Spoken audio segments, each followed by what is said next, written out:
Praise the Lord. Yang biriba chilina uche chalima pabung sing mayam punna mapu thamoida gi nungsiba amasung eikhoibu na uchari Kanbiba Mapu Jesu Christa matam chuppada tekta kaidana thambiba hoisanu. Handak se mayam namit mari mangani dagi ing base yam henjele mayam khang ing jele ado engonda faojarakpa makhaklei mayam hojik matam sida ingtham thagi matam sida waraba leijadraba singda kambal supnabagi damakta kambal khara mateng pangningba piningbagi wakhal ama engonda yam kana faojare mayam maramaduna oja rojes aigi nungsijaraba Eshwor gi thogalda Eshworna aigi mateng gi damakta pinabiba oja rojes amasung ai tanajaraba matungda kambal se mayam yenjage haiduna khanjari ingtham thasida kambal supa ngamdabasu mayam lei mayam aina khangbadasu lei duna mateng khara pangjage haiduna khanjabani sise chatlaga toki yumdagi khara lapna leiba market kabungan saibaduda kambal gi quality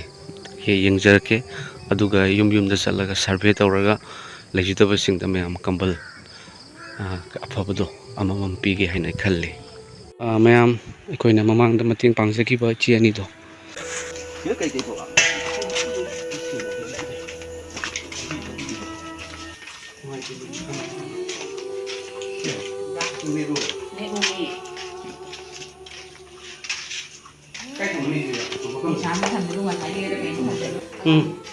Kon palo fix rồi ba? Fix rồi.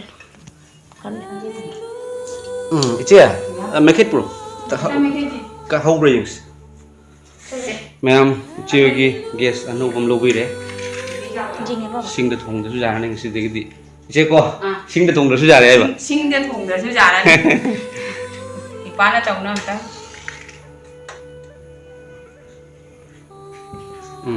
Ka ko. Season naman da na tau. Ama su tau ni. Oh. Season ada dan ne. Mapan gi si lak trimi. Lakani tap tam na. Ama ja. Kui na thong da ba du ba. MC gi folding bed si lo re. Lising ani makhai hai badagi ani da. Yan ra lo re MC. Kano ase single ase ta dam. Handle ase handle. Sedang taruh kan? Yang taruh tambah nih. Charge taruh. Saya mau lobby lagi memang. Nungtang membeda. Terus mati ngojaran. Asa itu rate baik tu. Konsum maya boy. Foto Itu rate for maya boy 400.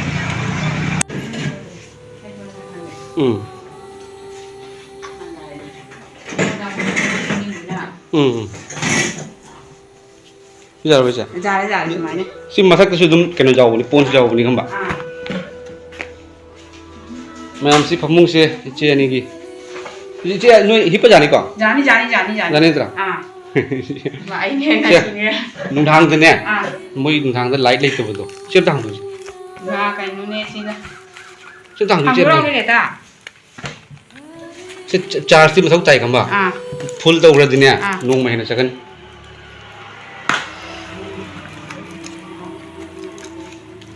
Jadi charge tahun berapa kok?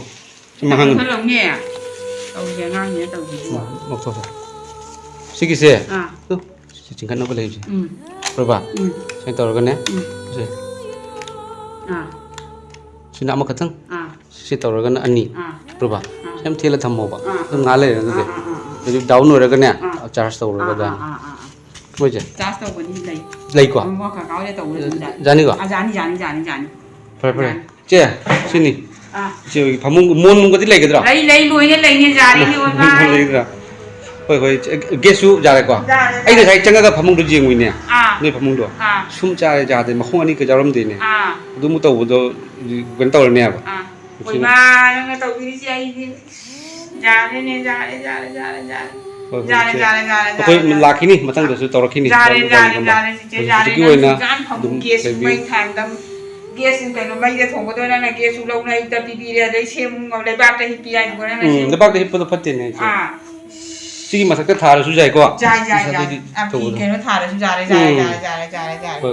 Amra taw adune je han nungai hanagine nungai to wakan amata khalun haugi bado haugre ko ji lakado matum di sorgi su thauja labani chida thamba wana dum le lebe jade ba hoya mate si mam tawro khini bai pa ma lei bade chi wai sem ngam phangjari ngam jari che sorgi thaujal ni isor khuram bi koi che Jesu Christa khuram bi hoi pre chala ge che iche chala ge kapaya de ko mam le si di ma'am तौर की नहीं guess मथंग लोरसु हाइरो इंगोंदा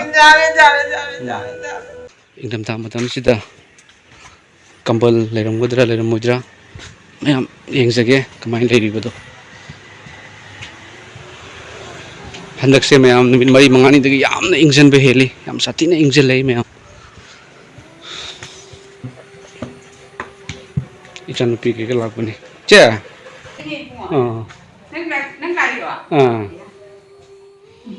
oh sih keno di marang me isi hogi ne kambal di kamai tu kambal sup na bagi dum ma kalai di phamung si nang na piram aduni na nang na ta kan to ram ges si lu oi dia ba ges lei ko lei nang han bu do nung dang du de na sing na thong e loi de na bai na nung dang do kan to le ga de di ai nin du na dung si ga tau ya ba ade phamung si nang na piram lai tu su loi lei di oh ichi oi phi sa khara ga sai ko phi ne ai ne dung khara sa ri ba oh phai kitang kan to bai do phi ta de ni ma ta jam ne kitang phi sa phai che phi sa ba hai bani ne kitang kan to phi sa hoi तो इचे कंबल लेते कमाई तो नि से जो warm गनि ने इदि इंगम था से इंग मसे ngang कंबल सी सी ने या सिदि मोपाक नि ना कइनो तोरगा ने या से मोपाक नत्रो मोपाक ने बा मखा द ने कइनो जाउ नंग पिरम दोइ ने दुम करि ग्रांग तमना नि आइ दुगने दो नंग फोन मखा थम वाइ दुगने आइ ने से थम्मी बा सी सी थागत लिय से थम्बदगी तमना बखोन ब तौब्रो दुदी तौदे नंग थम वाइरम बदो अदुगा हे थम्मी बदे सुपना बब दुदी ने सिगा लय बा EPA बनि सिदि जे अनि ग सु जानी सिगा जानी मैम ई इचे गिस्ट कंबल मख कोई जानी ने था बदु कंबल म पुबिरगे इचे केनो खंद्र कांगन खंद्र कांग चित्र कांगन जुलो फो थम्मी और थम्रा चिचे ना फी ता बनि ने अदे होरेन केनो तोरम दादा खल्ली बा होय फी मुख सा जगा रे कितंग चिल्लीना अदुगा तौदिबा मैम जिंदु से मोपाक नि कंबल से लेते कंबल से खरा फबमा मैम इन लौरागा मैम ई पीरगे चे बिसिदा चे एगा सोगी लाइक से तुम पाव को चे पाई को नंग मोन मखा कइनो मखा थमवाइ दुगने ai केनो तोरगा हेक थम मगने तुम मर मग दुंग पाई अदे केनो ना सु हाय बा ने ला तो अजि ताना सु ने इचे पाव थेंगा आगा हाय दुम पाय बा ai kai ग्रांग केनो तौबने ai दुगदि फरे इचे ai कंबल मने चे डबल दो सुप न बगे दो म पुरा हुजि तुम पुरागे नंग ना मतेंग पांग पुना मक पांग दुई मतेंग से ईश्वर ना एखोइबु नुसिबसे दम नुसि लयबा नंग ना जा जाम मतेंग पांग दि जारा नो मखता नुसिरगा तोपते कोई ईश्वर से जारानी इचे ना मैम जिंग से फी नु सादन खोतना मा सु होनजरिमी मैम ngamjabako ही जो खरा दुम छाबा फै चे आदे खरा तू बदु बिचना मते नंग काला लाई छखाइबना केसु काइदे तुदि ए इचे ngатang ga lage जारे ने ना जारे ने kena tahu Size full size जैसे full size kan पैकेट दिए दिन पैकेट आला बेटे दिन हमने मुका दे पूरा मुका सिरी था रे ना खाई साइज डबल साइज ना साइज डबल मैम सी अगर साइज पे बेजान kita था रे मैम सी ये kan था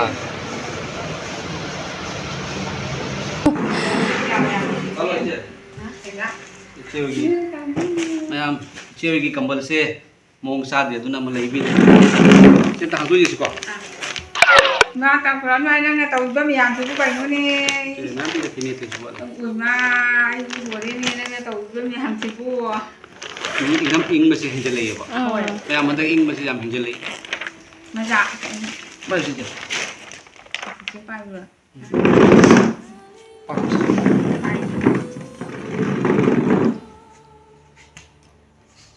पाक से जार बच्चा जारे चेनी की जार तो जारे पाक पने ना लमन सिंह मरोई ने लमन सिंह मरोई ने जारे कोई खुंदने पुन्ना जुम पुत्रा मैंने कंबल बोले पुन्ना P they Pulang waktu nana cakap loy tahu. Pidin. Wah. Bukan tak sih kan ya. Kamu sendiri kan pengen. Hoi, nak kayu ni. Sini je. Enggak.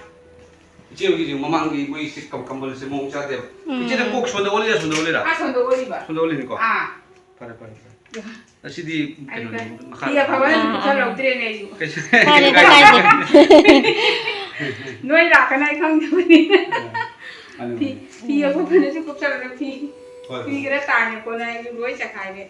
Cimi gitu aja saja. Ai ni kaina tahu riba tu mi lang pira kan ya. Ai dah sabi tu asaman tu. Adu nak moi tu moi ngoda pipi ya pak. Adu kaina tahu kau riba, sabah kau riba. Salah kan? Pada je. Jadi cakap lagi. Enggak, ni dah mencim bang awal tu. Shortnya ni, je kita terkait dengan je family se. Je kita terkait dengan Kanbiba Eshwor. Malah mencim bang awal tu. Juga Holy Bible se. Je nampak. Juga Bible se je sunder kok lancar. Aku sudah tak. Kok belum tahu kok. Belum tu ni. Ai ni lo kena tahu betul lo cendera tu kan ya. Sudah akan ni lo cendera Kanbiba. Saya tahu ni. Itu kok makan tu. Nang tahu dah. Itu cak tu macam tu. Cak ni tu gas dah. Nang gas Kanbiba tu. Ado gas lo idri. Luar di hari apa? Ai ni dang tu. Cingna thong iba lo gitar ai. Hoi ne. Kasi macam luar su hari apa? Hoi mana kita kan tuan mana luar ni lo. Isoda aku kita mungkin. Isoda Prabhu ji sudah ni. Hoi. Noi kita makna najek tan ni. Kanu to mayam ni mateng pangji tan ni. Ai kai hai ba hai ti ni. Ai tu. Mayam ni mateng se. Mayam ni mateng lagi nang namu nana namu cici udah mateng pangji tu ni. Atai kulo. Aku ni ni. Bible na hai apa je. Aku ni tansa liba pesa se. Amat tu pu bayar. Pu kau terus je. Puro. Anak abang tu lah pematam tu soal lah, orang mang ni kita. Aduna, kau Swarga gi, kau lan naik se. Kau ni ice gi, lagi nak kambal se, pibu dah ice nang atau kau su nungai ni, tumja betul. Asyik Swarga tu lan pasin. Swarga tu pasin baik. Atau pasin sedih, abang pan betul betul tu Swarga tu ni betul tadi. Betul ice. Aduna ice kau nungai ni layu, gas lenda luar ke su betul hero. Hero. Nana tahu sih mana kaino ni, sih kain nama mateng pangji ni ada itre. Kau kun jum putra kau pang tu. Wah. Putra ni. Sekarang nomor bangatila, kolasena, guali durung. Jadi aku ni kan imam agak waris sana ringai dah. Bengali mayang lupa mana kayak gitu. Ada amiu bejan gorib manus masuk jam lain kambal domo keteng pibi wa. Hoi nama kisah ming salah. Ice Eshwor dah jat bijat kali itu ko ice. Eshwor dah jat bijat khai dia. Parbuna ni parbuda kron jauh kan ada iu par lete. Kahai besu hai te. Ice Eshwor lagi tu pabiu. Par. Wah ini asing bayum se. Asi ice lagi jumong chat dia. Jadi. Wah ini asing bayum se. Swarga, heaven ni hari se. Asing. Jadi Jesu saja biu. Soal dia nak Swarga tu. Pada terlalu gitu. Terlalu gitu.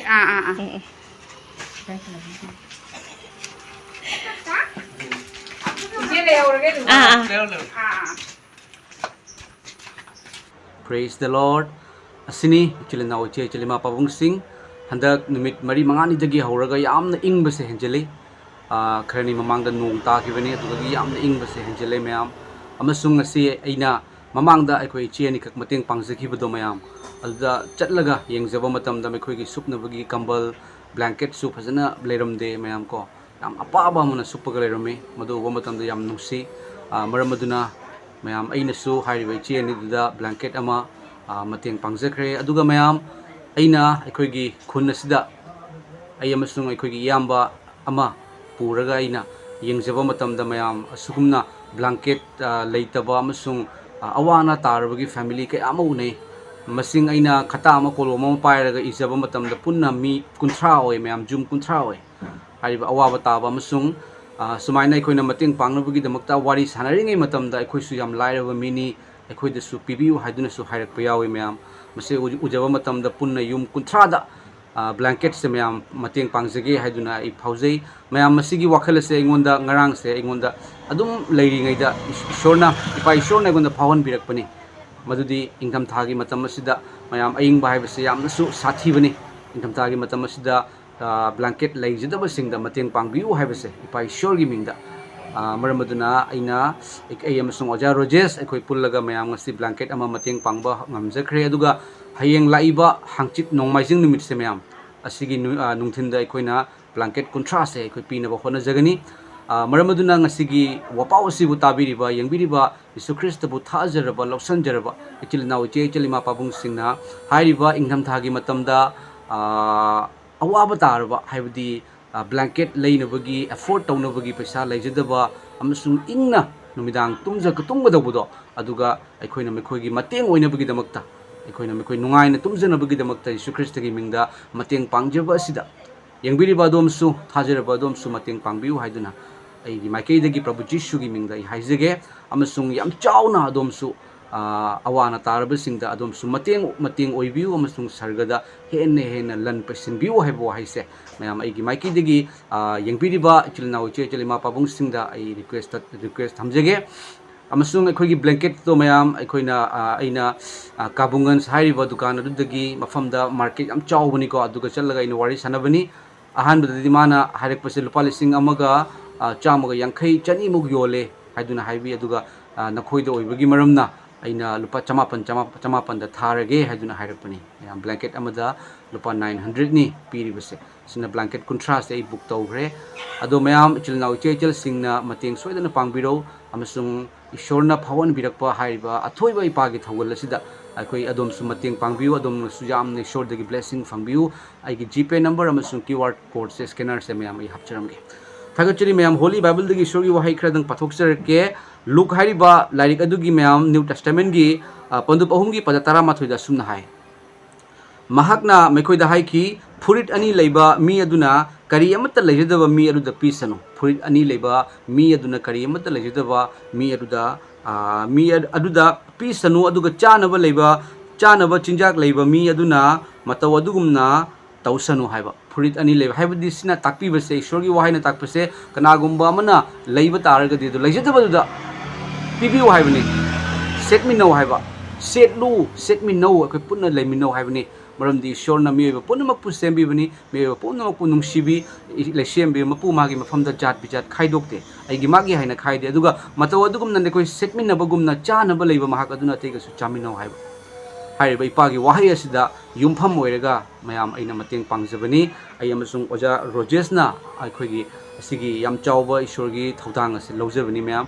amasung Jesu Christa mahaki nungsiba mahaki achumba se koina mayamna takthokpa phongdokpa khanganbagi matam oire maramdi ipa mahak amuk lakadore mayam hallelujah amasung mayam aikoina mamangda ichi ani da mateng pangjakibagi video matek amasu aina hapchabani kanagumba sing yenghodaba taragasu yengbiu haiduna ko mayam aduga mathangda bible gi wahai ama khatang su pathok sarake mayam johan gi pandup taraga humdoi gi pada kunthra ga mari kunthra manga da sumna hai aina nekhoida anobu yathang ama piri Prabhu Jesu Christa na tebang panda lakpiraba matungda anobu yathang ama piri madudi nekhoi amaga nungsino nekhoi amaga nungsino aina nekhoida nungsiba adugumna nekhoina su amaga nungsino Jesu Christa na eikhoibu paptagi amambadagi phattabadagi shaitan gi pangaldagi norok ki khamung leibakta gi kanbiba adugumna eikhoigi damakta mara leiba eikhoigi damakta mara leitaba ipa mahakna chaina khangkhibagumna makhutta makhongda yopi thakibagumna thahankibagumna eikhoina su nungsino haibani mayam maramdi nungsiba haibase ate amata nate nungsiba haibase ishon nungsino nekhoi amaga nungsinarabadi masina mi khudingda nekhoi egi sebok singni haiba khangani nekhoi amaga nungsinarabadi mi singda nekhoi egi sebok singni egi tung illiba mi singni haiba khangani nungsinau hairibasi kanadano mayam mi pumnamaktani nungsinau hairibasi ekhoi khakta nungsiu haiba nate nang khakta nungsiu haiba nate mayam maramdi sorna hai dharma chenba amasung pap chenba animaki mathakta nong chuhalli animaki mathakta numit thogalli thagachari mayam praise the Lord mayam nam jam chauba handaki matang asidi yam chauba mateng oigadobuni mayam ekhoi khunda yumna kunthra da mateng pangakpani maramaduna ekhoi ngamjabadi aigi maikei oja rojeski maikei dege ekhoi ngamjabadi ekhoi na mateng pangagani adubu nungsijaraba subscriber oibiraba chilna uche chilima pabung sing adom sing degi su mateng pangjei maramdi tawrakadoriba mission ase haibadi thabak ase yam chauba thabakni yam kambal blanket kunthra ni ekhoi yenjagadobusi aduga blanket amada lupa chamapan haibadi lupa lising mukki bawong dalabani maramaduna adom na mateng pangbiu aigi GPay number amasung aigi QR code se hapchiramge amasung ishorgi achauba thawgal tawminasi mayam ishorgi Swarga Leibakta Lan paisin minasi tin kang na chaba ngamdaba huran mana sagun tawraga huba ngamdaba हाइब सरगद अखोइगिदमक लन पेसलु हाइबदो मियोइबा अमगी मतeng pangaga yengbiu adomsu kayagi matik nungaiba phaugi yengbiu ngasai icheduda blanket to mateng pangjaraba matungda sukki matik nungaiba phauji mayam asini tebang pal mayam aduga Jesu Christa namuk suhai areiba mahak aduda hen pibigani areiba ishorgi damakta thauna fana ishorgi damakta thawai yauna pining na piba mahak ado mangonda hen namuk pibigani aduga leitaba mangon aduda mahak na leijai haina khanba adu phawbada lauthuk pigani ꯑꯩꯈꯣꯏ ꯏꯁꯣꯔꯒꯤ ꯃꯆꯥꯅꯤ ꯑꯩꯈꯣꯏꯗ ꯀꯔꯤꯁꯨ ꯋꯥꯠꯄ ꯂꯩꯇꯦ ꯃꯔꯝ ꯑꯗꯨꯅ ꯑꯩꯈꯣꯏꯅ ꯊꯥꯖꯗꯕꯁꯤꯡꯗ ꯃꯌꯥꯝ ꯑꯁꯤ ꯃꯇꯦꯡ ꯄꯥꯡꯖꯒꯗꯧꯔꯤꯕ ꯑꯩꯒꯤꯅ ꯃꯇꯦꯡ ꯄꯥꯡꯖꯒꯗꯧꯔꯤꯕꯁꯤꯡꯁꯦ ꯅꯣꯟ ꯕꯤꯂꯤꯚꯔ ꯉꯥꯛꯇꯅꯤ ꯊꯥꯖꯕ ꯑꯃꯠꯇ ꯅꯠꯇꯦ ꯌꯦꯁꯨ ꯈ꯭ꯔꯤꯁꯇ ꯑꯗꯨꯕꯨ ꯏꯁꯣꯔꯒꯤ ꯅꯨꯡꯁꯤꯕ ꯑꯗꯨꯅ ꯌꯦꯁꯨ ꯈ꯭ꯔꯤꯁꯇ ꯀꯅꯥꯅꯣ ꯍꯥꯏꯕꯗꯣ ꯃꯌꯥꯝ ꯇꯥꯛꯊꯣꯛꯁꯤ ꯏꯄꯥꯒꯤ ꯋꯥꯍꯩ ꯇꯥꯛꯊꯣꯛꯁꯤ ꯊꯥꯒꯠꯆꯔꯤ ꯄ꯭ꯔꯦꯖ ꯗ ꯂꯣꯔꯗ ꯃꯌꯥꯝ ꯑꯩꯈꯣꯏꯅ ꯃꯇꯦꯡ ꯄꯥꯡꯖꯕꯒꯤ ꯚꯤꯗꯤꯑꯣ ꯋꯥꯄꯥꯎ ꯑꯗꯨꯁꯨ ꯑꯩ ꯁꯣꯏꯗꯅ ꯁꯦꯝꯖꯔꯛꯀꯦ ꯍꯌꯦꯡ ꯅꯣꯡꯃꯥꯏꯖꯤꯡ ꯅꯨꯃꯤꯠ ꯉꯁꯤꯗꯤ ꯃꯌꯥꯝ ꯏꯔꯥꯏꯅꯤ ꯊꯥꯡꯖ ꯅꯣꯡꯃꯥꯏꯖꯤꯡ ꯅꯨꯃꯤꯠꯀꯤ ꯅꯨꯃꯤꯗꯥꯡ ꯋꯥꯏꯔꯝ ꯅꯨꯡꯊꯤꯜꯗꯒꯤ ꯑꯩꯈꯣꯏ ꯃꯇꯦꯡ ꯄꯥꯡꯖꯒꯗꯧꯕꯅꯤ ꯃꯔꯝ ꯑꯗꯨꯅ ꯉꯁꯤꯒꯤ ꯋꯥꯄꯥꯎ ꯑꯁꯤ ꯆꯥꯟꯕꯤꯗꯨꯅ ꯃꯌꯥꯝꯁꯤꯡꯅ ꯊꯥꯖꯔꯕꯁꯤꯡꯅ ꯁꯤꯌꯔ ꯇꯧꯕꯤꯔꯝꯃꯣ ꯄꯨꯝꯅꯃꯛꯇ ꯌꯧꯕ ꯌꯥꯅꯕꯒꯤꯗꯃꯛꯇ ꯑꯃꯁꯨꯡ ꯃꯌꯥꯝꯅꯁꯨ ꯌꯦꯁꯨ ꯈ꯭ꯔꯤꯁꯇꯒꯤ ꯃꯤꯡꯗ ꯑꯉꯝꯕ ꯃꯇꯦꯡ ꯄꯥꯡꯉꯛꯇꯨꯅ ꯑꯩꯈꯣꯏꯒꯤ ꯏꯄꯥꯗꯤ ꯖꯥꯠ ꯕꯤꯖꯥꯠ ꯈꯥꯏꯗꯣꯛꯇꯕ ꯏꯄꯥꯅꯤ ꯑꯩꯈꯣꯏꯒꯤ ꯏꯄꯥꯅ ꯑꯋꯥꯕ ꯇꯥꯔꯕꯁꯤꯡꯕꯨ ꯃꯇꯦꯡ ꯄꯥꯡꯍꯟꯕꯤ ꯑꯩꯈꯣꯏꯒꯤ ꯏꯄꯥꯅ ꯑꯩꯈꯣꯏꯒꯤꯗꯃꯛꯇ ꯃꯇꯝ ꯆꯨꯞꯄꯗ ꯂꯣꯏꯅꯕꯤ ꯍꯥꯏꯕꯗꯣ ꯇꯥꯏꯕꯪ 마렘나 ꯈꯪꯕ ꯑꯣꯏꯔꯁꯅꯨ God bless you all. Prabhu Jesu Christana mateng pangbirakkadoriba Jesu Christana yengbiriba adom punamak putekta kaidana anayektagi manung matam chadana sienabadagi loinabiba oirsana Prabhu Jesu Christa gi minglay. Amen.